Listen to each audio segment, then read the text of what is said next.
Okay, I'm going to get on to poems about my mum. It took me about 4 years after her death before I wrote about her, and I couldn't get into how to do it at first. And I then dug out some old video of a family reunion that we'd had when she was 60. And I started getting really irate when I was watching it. I started just getting really cross about the fact we had this big cricket match organised. I've got, you know, brothers and sisters and there's steps and all sorts, and then they've got their children. So she actually, to get everyone together, my mum had to hire a moated grange, and there was enough for 2 cricket teams to play each other. And my mum was really excited about this because she's very very sport oriented. And I got really angry, even just watching this video again. She didn't pick me for her team. And I'm watching this thing, and my husband says, "This is like 6 years ago, Ross. You're like, get over it. You know, what is your problem with it? You shouldn't be." And I just thought, yeah, he's right. This is exactly what I should be writing about. And perhaps if I start here, I'll be able to get over it. 12th man. Captain. Of course you were the captain, not well behaved enough to be head girl, but keen to blisters, sporty, see the photos. We know the school athletics team was yours. You're 60 at the family reunion, still playing tennis weekly with the girls, still cycling on a bike with racing handles, and swimming once a day in outdoor pools. Delighted in your offspring and their children, enough you find to make 2 cricket teams and all the couples keen to play each other. Don't moan, addressed to single-parent me. I'm black with grief.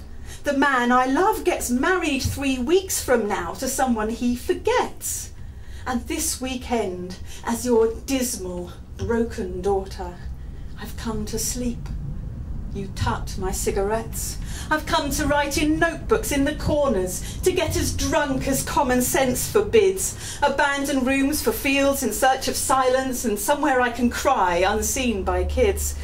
My children are relieved to find a family with time for sports besides destroy yourself, and jump around excited to be chosen as expertly you divvy to the 12th. It's just like school. The numbers start to matter, the order starts to matter when numbers dwindle to the dregs, then 2. And standing by a step-niece, she is chosen. A 6-year-old in glasses over you. Over me, that is, and I'm not over it. You're 4 years dead, and still I bleat the tune that I had bitterness to keep me sober, could field or swing a bat as well as you. Went on to prove it, angrily with 6s to count against you, balls of great offence that needed fishing soggy from the water by Uncle Jim Bob wading in his pants. Later, I couldn't stomach understanding, and escaped the cheerful dinner for a smoke.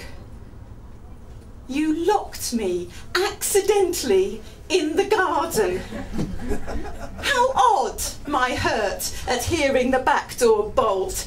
Of course you locked me out. I was the darkness, camouflage to my thoughts, more black than glum. What sat alone at midnight in the garden was a terror you had never overcome. Flashback to one summer, us as children in a storm-tossed open boat crossing to Sark. You cheer the cliff-high waves like it's a fair ride, force us to ignore the threatening dark. A dark that I now trailed around like litmus to test the acid quality of speech, was flapping from the roof of burning daughter in rescue signals way beyond your reach, was dragging through the joy of your reunion, as dirty as a coat along the road you'd seen your future on and you'd avoided, swerving to the bright side, fast and hard. A dark that took your father in an instant, a daylight crash no other car involved, his glorious daughter pinned for vivisection, your patent imperfections picked at cold.